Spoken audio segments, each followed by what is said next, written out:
था गमनो। तो ये कुग्राम भाषा कुलहीन सेवा, कुग्राम भाषा कुलहीन सेवा और कुभोजनम। देखो कुभोजनम में क्या आता है ये आप लोगों के समझ में नहीं आता है। कुग्राम भाषा मतलब खराब गांव, जहाँ पे कोई न्याय ना होता हो। जैसे अभी न्याय कहाँ पे हो रहा है, बता दो कि कहाँ पे न्याय चल रहा है भारत में। न्याय प्रणाली, चाहे लड़कियों का बलात्कार हो, चाहे हत्या हो, चाहे मर्डर हो, चाहे चोरी डकैती हो, चाहे अभी बनारस में इतना बड़ा कांड हो गया, क्या होगा बताओ। BHU इतना बड़ा भगवान का स्थान है, अब मंदिर तो खूब बना दिया भगवान शंकर का, दुनिया भर के टूरिस्टर आ रहा है, लेकिन उस मंदिर के आसपास ही गलत काम हो रहा है BHU में, और सरेआम अपराधी घूम रहे तीनों के तीनों, और तीनों के तीनों सत्ताधारी पार्टी से संबंधित हैं। मोदी साहब से, स्मृति ईरानी से और अमित शाह जी से, सारों के संबंध हैं और घूम रहे आराम से।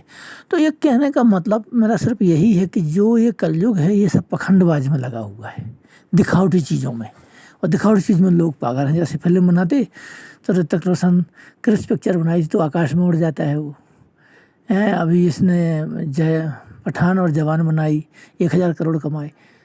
तो ये सब चीज़ें क्या क्या प्रेरणा देती हैं कि कहते कुछ है करते कुछ है, पखंडबाजी। तो कुग्राम भाषा ऐसी जगह है जहाँ पे पानी की व्यवस्था ना हो, खाने की व्यवस्था हो, जहाँ कोई न्याय ना हो, धर्म ना हो, अत्याचार हो, कोई सुनवाई ना होती हो। सुनवाई होती है बड़े लोगों की होती है, नीचे गरीबों की कहाँ होती है। तो उसी के बारे में बोला गया कि राम राज काहू नहीं व्यापा। ठीक है ना, भगवान राम का राज ऐसा था, किसी को व्यापा नहीं है, इतना सुगम था, इतना सरल था, इतना लोगों को भगवान राम ने न्याय दिया, तकलीफ नहीं दी। न्याय के पीछे सीता को त्याग दिया था और वाल्मीकि आश्रम में रहे, मतलब उसका जन्म हुआ। तो राम का मंदिर बनाना अलग चीज़ है, राम का नाम जपना अलग चीज़ है, उस पर चलना, तो उस पर चलना एक अलग चीज़ है। अभी आप देखिए धर्मराज युधिष्ठिर ने 4 पाठ पढ़े थे, मातृभक्ति, पितृभक्ति, गुरु भक्ति और सत्यम वध। उसके बाद उन्होंने कोई पाठ नहीं पढ़ा, एक भी पाठ नहीं पढ़ा। तो उनको मारपीट हुई और उनका ब्लड ज़मीन में गिरने वाला था, तब अर्जुन दौड़े, क्योंकि पांडवा नाम धनंजय, 10वें अध्याय में देखा है, पांडव में अर्जुन में ही हूँ, पांडवा नाम धनंजय। तो भगवान का स्वरूप थे वो, राम राम में कृष्ण बसे थे अर्जुन के। तो अर्जुन दौड़ करके उनके एक कौपीन जो है ना, वस्त्र धारण करके वो दौड़ करके वो अंगोछा और उनको खून को ज़मीन में नहीं गिरने। तो द्रोणाचार्य जी बोले, अरे इनका खून को क्यों नहीं गिरने दिया, क्या बात हो गई। बोले इनका खून ज़मीन पर गिरेगा तो 12 वर्ष तक पानी नहीं बरसेगा। अब उसके खून में क्या विशेषता थी, धर्मराज युधिष्ठिर के खून में क्या विशेषता थी ऐसी जो कि ब्लड धरती में गिरेगा और बारिश नहीं होगी 12 साल तक। ये कोई वैज्ञानिक इफेक्ट था क्या, कोई वैज्ञानिक साइंस नहीं था उसमें, क्या था, सत्य धर्म था। जब से उन्हें जन्म दिया था झूठ नहीं बोलते थे, सदाचार का पालन करते थे, मातृभक्ति, पितृभक्ति, गुरु भक्ति, सत्यम वध। और सत्यम वध वाला पाठ दे दिया उनको चौथा, यदि वो लास्ट में देते तो वो पाठ को याद कर भी लेते। भाई चौथा पाठ दे दिया, चौथे पाठ कौन कहाँ से याद कर पाएंगे, वो नहीं कर पाएंगे। उसके सामने यही समस्या थी कि चौथा पाठ जब तक वो मर नहीं जाएंगे, शरीर नहीं त्याग देंगे, जब तक वो सत्य बोलते रहेंगे। मान लो आज तारीख है 17 तारीख है, सप्तमी है, बुधवार दिन है, और 2024 जनवरी चल रही है, 17 जनवरी 2024 और सप्तमी तिथि, ठीक है ना। तो ये अभी टाइम चल रहा है और आज मैंने सत्य बोला और कल मैं झूठ बोलूँगा तो सत्यम वध का पाठ तो बेकार हो गया ना। तो जब तक उनका शरीर नहीं त्याग देंगे धर्मराज युधिष्ठिर, तब तक वो सत्य बोलते रहेंगे। सत्य वाला पाठ उनको पहले दे दिया द्रोणाचार्य ने, बाकी पाठ दिए उनने, बाकी पाठ पढ़े ही नहीं, ना याद किया। जब भाई जोर पहले ही मान लो आपको 50 किलो का वजन रख दिया और फिर आपको बोला है जो आपका मालिक है कि भाई 100 किलो का बोरा और रख ले यार सिर पर और ले जा, तो 50 किलो का ही आप वजन उठा करके 2 किलो 3 किलोमीटर तक चल नहीं पा रहे हो, या मान लो 2 फरलांग 3 फरलांग या जो भी है 100 मीटर या 50 मीटर तक आप 50 किलो का वजन उठा के चल नहीं पा रहे, और आपको 100 किलो का 1 कुंटल का वजन और रख दिया जाए, बोलो आप रख लो या आप चलो थोड़ा आगे, तो कैसे रखे, वो तो मना कर देगा कि नहीं हम नहीं लेंगे भाई, हम तो मर जाएंगे। तो युधिष्ठिर जी ने 4 पाठ पढ़ा था, चौथा पाठ उनका सत्यम वध का था। सत्यम वध में क्या होता है, सदा सत्य बोलो, सदा सत्य बोलो मतलब डेली, जब तक मर ना जाओ, जब तक शरीर का त्याग ना हो जाए, जब तक। तो उन्होंने ये ऐसे पाठ पढ़े थे, ठीक है ना, मातृभक्ति, पितृभक्ति और गुरु भक्ति और सत्यम वध। उसके बाद उनका खून में इतनी शक्ति थी कि धरती में गिरता तो 12 वर्ष तक पानी न बरसता। तो फिर ये ज्ञान उन्होंने द्रोणाचार्य को बताया अर्जुन ने, तब जाकर उन्हें ज्ञान हुआ कि धर्मराज साक्षात धर्म का अवतार है। और ये धर्म का ही अवतार थे धर्मराज युधिष्ठिर, जिन्होंने महाभारत में बहुत कष्ट सहा लेकिन धर्म नहीं छोड़ा अपना, 5 पांडवों ने। तो ये 5 जो ज्ञानेंद्रियां हैं हमारे शरीर में, आँखों से देखना, तो आप समझ लो आँखों से आप अंधे हो तभी आप संसार में जीवित रह सकते हो। यदि अंधे नहीं होगे, यदि आप अपनी आँखों को, चमड़े की आँखों से संसार को देखोगे और वस्तुओं के मोह में पड़ोगे तो आपको तो नरक जाना ही निश्चित ही है, श्योरली है। और इतनी इतनी गाड़ियाँ हैं, बंगला है, जिसकी रचना इतनी सुंदर, वो कितना सुंदर ना होगा। जिसका बनाए हुए संसार के स्त्री पुरुष नर नारी बच्चे बालक, चमक दमक की चीज़ें, वस्तुएं, जो स्थूल नाशवान चीज़ें इतनी चमकदार हैं कि जिनका सेवन करने से, देखने से आपके मन में मोह पैदा होगा। तो चमड़े के नेत्रों को पहले बंद कर लो, हृदय के नेत्र निकालो, चमड़े के नेत्रों से देखो। हम तो अंधे हैं, ब्लाइंड हो जाओ आप, कुछ मत देखो इन चमकीली चीज़ों को, क्योंकि जितना ही आप चीज़ें इकट्ठी करोगे उतना ही आप मोहग्रस्त हो जाओगे। तो गौतम बुद्ध ने कहा नहीं है, सत्य, अहिंसा, परिग्रह, ब्रह्मचर्य, ये 4-5 चीज़ें उन्होंने शुरुआत में कही थी। तृष्णा का ना होना, कामनी कंचन का त्याग, ठीक है ना, सुरा सुंदरी का त्याग, और अपरिग्रह, ज़्यादा वस्तुओं का मोह ना करना, त्याग, इनको त्यागो। क्योंकि जितना तुम वस्तुओं का मोह करोगे उतनी तो तुम रात रात नींद नहीं लोगे, आपका मन नहीं लगेगा, आपको चिंताएं लगी रहेंगी। आप 50 ट्रक इकट्ठे कर लोगे तो कोई ट्रक कहीं एक्सीडेंट होगा तो आपको तो फ़ोन आएगा, अरे मलिक सब ट्रक का एक्सीडेंट हो गया, उसमें टमाटर भरे थे नहीं, उसमें एप्पल भरे थे नहीं, उसमें जो है ना भिंडी भरी थी या सब्जी भरी, प्याज भरी, तो मालिक तो यहाँ पागल हो जाएगा। तो इन चिंताओं में यदि आप रहोगे तो आप इन चिंताओं के कारण यही नरक में बार बार जन्मोगे, बार बार मरोगे। तो आप आंखों से अंधे हो जाओ, ब्लाइंड हो जाओ, अंधे हो जाओ। अंधे हो जाओगे तब आपको मोक्ष प्राप्ति मिलेगी। आप जिंदा रहते हुए भी, आंखें रहते हुए भी अंधे हो जाओ। अंधे कैसे? कि आपको वस्तुओं का मोह नहीं है, आपकी पत्नी का मोह नहीं है, आपके माँ बाप का मोह नहीं है, आपके भाई बहनों का मोह नहीं। जो मर गया मर गया, और मरेगा वो। भाई किसके घर में मृत्यु नहीं होती? तुम्हारा भी बाप मरेगा, तुम्हारी भी माँ मरेगी, तुम्हारी भी बहन मरेगी, तुम्हारी भी पत्नी मरेगी, तुम्हारे भी बच्चे मरेंगे, हमारे भी बच्चे मरेंगे। पर समय से मरे, गैर समय से ना मरा कि बाप के रहते बेटा मर जाए।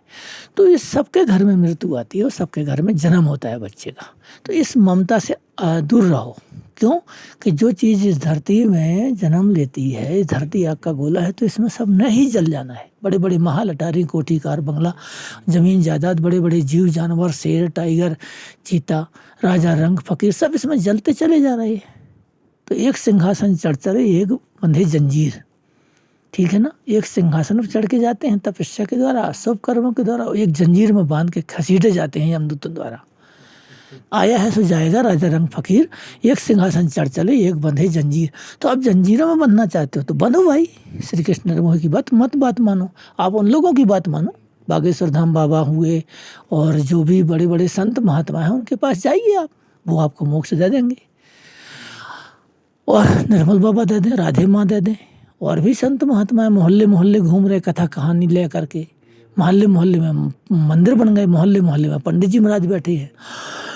बड़े सुंदर सुंदर पंडाल है, वहाँ सुंदर सुंदर लड़कियाँ आती हैं और सुंदर सुंदर लड़के आते हैं। और बड़े बड़े देखो पीले बाबा राधे वाले, बाबा राधे राधे बोल रहा है, बैंड बाजे बज रहे हैं। तो अब उनके पास जाओ, कौन तुम्हें मना करता है? मना थोड़ी करता है। मैं तो उसी को बुलाता हूँ जिसको मोक्ष चाहिए, और जिसको मोक्ष चाहिए वो श्री कृष्ण निर्मोही से मिलेगा। और श्री कृष्ण निर्मोही मैं ही नहीं हूँ, आपको ये लग रहा होगा शायद कि श्री कृष्ण निर्मोही ये अपने आप को बोल के अपना चैनल चलाना चाहता है, अपना सब्सक्राइब कराना चाहता है, अपना लाइक कराना चाहता है, अपना कमेंट कराना चाहता है। मुझे कोई ज़रूरत नहीं है। मैं एक फौजी हूँ, इस जन्म में मैं फौजी हूँ, पिछले जन्म में पागल बाबा था, मैं भगवत भक्त था, जब भी था आज भी हूँ। पर मैं आत्म तत्व का ज़्यादा ज्ञानी हूँ। मुझे आत्मा का तत्व का बोध का बड़ा आनंद आता है, और इन चीज़ों से ही मेरे को ज़्यादा आनंद की प्राप्ति होती है। ये नहीं होता है कि आनंद ना मिले, इन्हीं चीज़ों का मुझे आनंद मिलता है। आत्मा का बोध मुझे उसी का ही होता है जो आत्म तत्व का चिंतन करे और उस पर चले, उस राह पे। जैसे धर्मदास दुष्ट ने 4 पाठी पढ़े और उनके साथ में विमान आया, विमान पर चढ़ के चले गए, शरीर के साथ सो के चले गए। ये नहीं कि मैं चला जाऊँगा, ऐसा कुछ नहीं है। मेरा शरीर अग्नि में जल जाए, अकाल मौत हो जाए उसकी कोई टेंशन नहीं, पर हर समय जो मन से दुखी है वो दुखी है, जो मन से सुखी है सुखी है। मन से सुखी रहने की कोशिश करो तो आपको सब कुछ मिलने वाला है। आने वाले टाइम में सब कुछ मिलने वाला है। मत करिए आप अंधकारमय जीवन। अपनी आत्मा को पहचानिए। आत्मा अजर अमर अविनाशी है, ठीक है ना। तो कुग्राम भाषा, ऐसे गांव में मत रहो जहाँ पे राजा खराब हो, प्रधान खराब हो, गांव का सरपंच खराब हो, ग्राम प्रधान खराब हो, ठीक है ना। गांव का जिम्मेदार खराब हो, जिसको बोलते हैं गांव का मालिक, जैसे भारत का प्रधानमंत्री। ऐसे गांव में मत रहो जहाँ पे अत्याचार अन्याय आपकी सुनवाई ना होती हो। तो ऐसे शरीर में मत वास करो। आत्मा को कह रहा है, ये आत्मा का ज्ञान है, ये किसी प्रधानमंत्री नरेंद्र मोदी का ज्ञान नहीं है। ऐसे शरीर में मत रहो जो आपकी बात ही नहीं मान रहा है, आत्मा की बात ही नहीं मान रहा है, आपका हुक्म ही नहीं मान रहा है। क्या है, इंद्रियां आपकी बात मानती हैं क्या? काम, क्रोध, मोह, लोभ, अहंकार, मत्सर, घमंड, ईर्ष्या, द्वेष, जलन यदि आपके शरीर में भरते जा रहे हैं तो आपका प्रधानमंत्री ठीक नहीं है, आपका गांव का मुखिया ठीक नहीं है। गांव का मुखिया कौन है? आत्मा। चलती किसकी है? आत्मा की। विल पावर लाओ, आत्मबल लाओ। अरे मैं फौज में हूँ, इतनी बुढ़ापे में 58 की उम्र में, 60 साल की उम्र में यहाँ ड्यूटी कर रहा हूँ, तो मैं क्या कर रहा हूँ? चोरी कर रहा हूँ क्या? डकैती कर रहा हूँ? अत्याचार कर रहा हूँ? अनाचार कर रहा हूँ? व्यभिचार कर रहा हूँ क्या? लोगों को लूट रहा हूँ? नहीं कर रहा हूँ ये सब कुछ। मैं बहुत शरीर को कष्ट दे करके वृद्धावस्था में और अपने शरीर को तपा रहा हूँ, योगी बना रहा हूँ, ब्रह्मचर्य की वास्ते, ब्रह्मचर्य से रह के। नहीं तो मैं तो, मेरे साथ के तो सब चले गए रिटायरमेंट। तो यही है कि आपको अपनी आत्मा को पहचानना है। आपको काम, क्रोध, मोह, लोभ, अहंकार, मत्सर इनको जीतना है। 100 कौरवों को जीत करके आपने महाभारत का युद्ध जीतना है। वो क्या है? आपके शरीर के अंदर ही है नरेंद्र मोदी। वो क्या है? आत्मा। उसको जीतना है और उसको वश में करना है। तो ये है इंद्रिय संबंधी ज्ञान। तो कुग्राम भाषा, कुलहीन सेवा। ऐसे आदमी की सेवा करो जो सारा गिरा हुआ है, पतित है, नीच है, अधम है, और तुमको मजबूरी में उसका गुलाम बन के रहना पड़ेगा। तो ये हो रहा है भारत देश में। तो यही आपके शरीर में हो रहा है। आपका जो मन बोलता है, आप एक टेबल ले आए, फिर टेबल के बाद अपने सोफ़ा सेट ले आए, फिर उसके बाद आपने बेड ले आए, फिर आप डनलप ले आए, फिर आप गाड़ी ले आए, फिर आप मोटरसाइकिल ले आए, फिर 4 व्हीलर ले आए, फिर आप जो है ना और कोठी खरीद ली, फिर आप जो है ना एक हवाई जहाज़ ले आए। तो अदानी अंबानी की तरह आपकी तृष्णा बढ़ती जा रही और जनता को पे टैक्स पे टैक्स, टैक्स पे टैक्स, टैक्स पे टैक्स। तो आपके शरीर के अंदर भी तो यही है। शरीर का तो ज्ञान उसी से तो दे रहा हूँ। कुग्राम वासा, खराब गांव का रहना, यानी तुम्हारे शरीर में खराब आत्मा रहती है, वो तुम्हारे शरीर को शोषण कर रही है। उसको, आत्मा को धो, बार बार धो, बार बार अच्छे लोगों से मिलो, निर्मल लोगों से मिलो। श्री कृष्ण निर्मोही से मिलो। श्री कृष्ण निर्मोही तुम ही हो, मैं नहीं हूँ। मैं बोलता पुरुष हूँ। मैं एक ज्ञान देने वाला साधक हूँ जो बचपन से साधना करता चला आ रहा है। कश्मीर जैसे इलाके में हमारी बटालियन के 83 बटालियन के 17 लड़के मारे गए थे उग्रवादियों द्वारा। उस समय मैं भी था। लेकिन जहाँ ब्रह्म की ज्योत जलती है उसको कौन मार सकता है? और जितने दिन का लेखा जोखा उतने दिन मार ही नहीं सकता। तो ऐसे अपनी ज्योत जलाओ, शरीर के अंदर ज्योत जलाओ। अरे मांस खाने से तुम्हारा मूर्खता हो, तुम क्यों मांस खा रहे हो? क्यों उसकी एक प्राणी की हिंसा कर रही हो? क्यों उसकी हिंसा करने से तुम्हें क्या मिल जाएगा? मूर्खता हो तुम। क्यों उसके प्राण खा रहे हो? उसका जीवन जीना दो उसको। बकरा, मुर्गा जो भी तुम काट के खा रहे हो, नहीं। तुम्हारे शरीर में एक ज्योत जल रही है, ज्योत जल रही है। इस ज्योत में तुम चिताएं क्यों सजा रही हो? तुम्हारे अंदर एक आत्मा, सुंदर आत्मा है, उसमें तुम एक मुर्दा को क्यों खा रहे हो तल तल करके? यदि खाना तो कच्चा ही खाओ, कच्चा बकरा को जिंदा खा जाओ आप, जैसे शेर खा जाता है। तो शेर के लिए बना है, टाइगर के लिए बना है। ये उनके नाखून अलग होते हैं, उनका दांतों का प्रकार अलग होता है। तुम्हारे दांत अलग टाइप के हैं, तुम्हारे मनुष्य के दांत हैं। तुम शाकाहारी भोजन करो, मत खाओ कि मारे किसी की आत्मा को। उसको जब तुम काटा मुर्गा को या बकरा को तो कितना दर्द होता है, असहनीय दर्द होता है। तुम अपना हाथ काट करके एक दिन एक पैर काटो, एक दिन हाथ काटो और फिर उसको काट करके तल तल के खाओ। तुम नहीं, ऐसा नहीं कर सकते, क्योंकि तुम्हें ये तो मरने के लिए पैदा हो गई है। तुम्हारे दिमाग में ये घुसेड़ दिया किसी ने। अरे फिर तुम राम के मंदिर भी जाते हो, अरे भाई फिर कृष्ण के मंदिर भी जाते हो, फिर तुम शंकर जी के मंदिर भी जाते हो, बड़ा बड़ा भक्ति का ढोंग पखंडबाजी भी करते हो, माला भी फेरते हो और लोगों से कहलाना चाहते हो मैं बहुत बड़ा भक्त हूँ। तो कुग्राम भाषा, तुम्हारा जो कुग्राम भाषा का मतलब है खराब गांव का रहना। ये नहीं कि जो गांव के सरपंच है या भारत देश का प्रधानमंत्री है उस गांव की बात नहीं कर रहा हूँ, भारत देश की, तुम्हारे शरीर के अंदर की जो प्रधानमंत्री है, विल पावर, आत्मबल, आत्मा को जगाओ, सो रही आत्मा। कुग्राम भाषा कुलहीन सेवा, ऐसी आत्मा की सेवा कर रहे हो। हर इंद्रियों की पूर्ति करता है जो, भूख लगी तो फटाफट खा लिया, प्यास लगी तो पानी पी लिया, चाहे कहीं से भी मिले, लूट पाट के मिले, चाहे बेईमानी से मिले, लेकिन खाना है, लूटना है। बेईमानी का भी 100 का नोट मिल गया वही ले लिया, 500 का मिल ले लिया वही ले लिया, हरा नोट मिल गया, नीला मिल गया, पीला मिल गया, लाल मिल गया, तो नोट के लिए मर रहे हो। तो इसका तुम जवाब कहाँ से दोगे? ये तो ब्याज बढ़ता जा रहा है तुम्हारा, जो तुम लूट पाट करते जा रहे हो। जब भीष्म पितामह को नहीं छोड़ा गया, तुम्हें कौन छोड़ देगा? उसने तो सर्प को उठा करके साइड में डाला था, देखा नहीं था, वो बेचारा सैनिकों के नीचे, रथ के नीचे आ गया था, लेकिन गिरा कहाँ? कांटों में। 6 दिन बाद मृत्यु हुई, तो ब्याज लग के 6 महीनों तक शेष सैया पर रही। शेष सैया नहीं, शेष माने होता है नाग, नाग नहीं, बाणों की सैया पर रही। कौन? भीष्म पितामह, गंगा पुत्र भीष्म, जिसको इच्छा मृत्यु का वरदान था। क्यों? क्योंकि उस समय कृष्ण पक्ष था, ठीक है ना। और उन्होंने 6 महीना इसलिए रहना पड़ा क्योंकि उसमें अधोगति में जाना पड़ता है, और 6 महीना बाद जब उनका सही समय आया, जो गतियाँ होती हैं जिसमें, उसमें स्वर्ग के दरवाजे खुले रहते हैं, तब उन्होंने उस समय प्राण त्यागे अपने, और कृष्ण भगवान सामने खड़ी थी। तो कहने का तात्पर्य आप समझे नहीं कि तुमको मैं प्रधानमंत्री मोदी की बुराई या गांव के प्रधान की बुराई या मंत्री मिनिस्टर की बुराई नहीं कर रहा हूँ। तुम्हारी आत्मा के अंदर जो जो चीज़ें किलबिला रही हैं, छटपटा रही हैं, मांस खा लूँ, दारू पी लूँ, गलत गलत जितनी भी तुम्हारी मनोइच्छाएँ हैं, 9 प्रकार के रस हैं, इच्छाएं, मनोवासनाएं, कामनाएं, इनको तुम बंद कर दो अपने आप, इनको रोक दो संयम करके, ध्यान करके।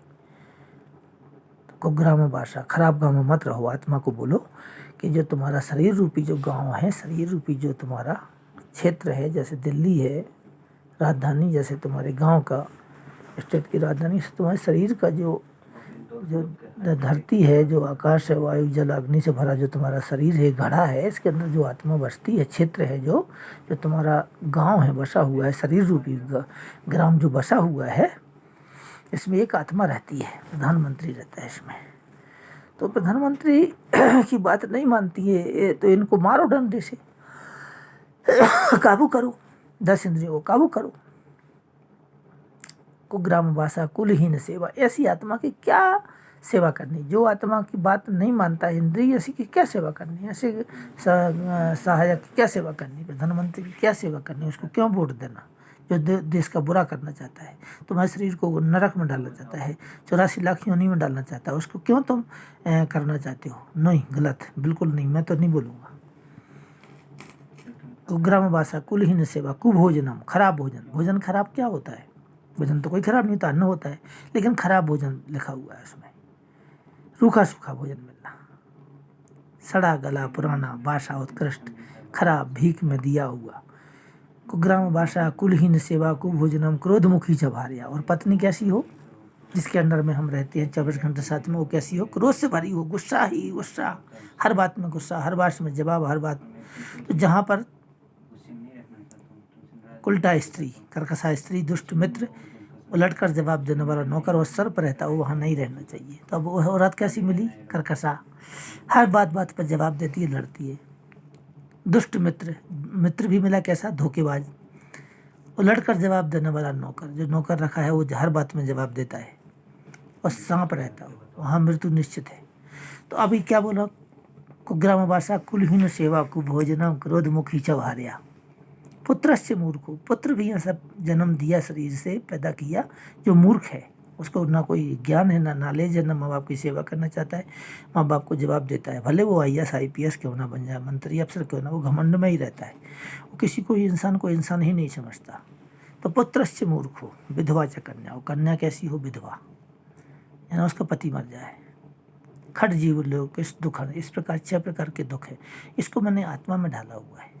तो महाभारत कहीं बाहर का नहीं है, प्रधानमंत्री कोई बाहर का नहीं कह रहा हूँ नरेंद्र मोदी जी को, उसको नहीं बोल रहा हूँ। नरेंद्र मोदी अपनी जगह है, और जो कर रहा है वो अपना उसने भोगना ही भोगना है। भारत देश के लोगों पर राहु सवार है, सो भारत देश के लोग उसी के हिसाब से ही उसको वोट देंगे, उसी हिसाब से सनातन धर्म की स्थापना करे, जो करे, राम मंदिर बनाए, कृष्ण मंदिर बनाए, और जो मर्जी बर्बाद करे, अच्छा करे, बुरा करे, वो उनका राजनीतिक ध्रुवीकरण है। मैं उससे कोई लेना देना नहीं।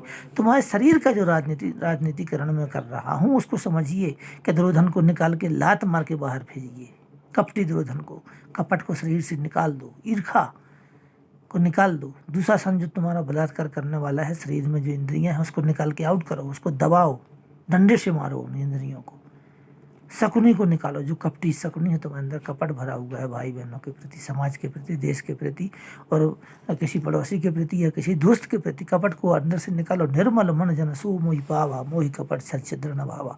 निर्मल, गंगा जी की तरह निर्मल बनो, कांच की तरह पवित्र, सामने से देखो तो आर का पार दिखाई दे। सो मोहि भावा, ऐसा मनुष्य मुझको प्यारा है। मोहि कपट से छिद्र, कपट और छल छिद्र ये सब चीज़ें भगवान को पसंद नहीं है। ठीक है ना।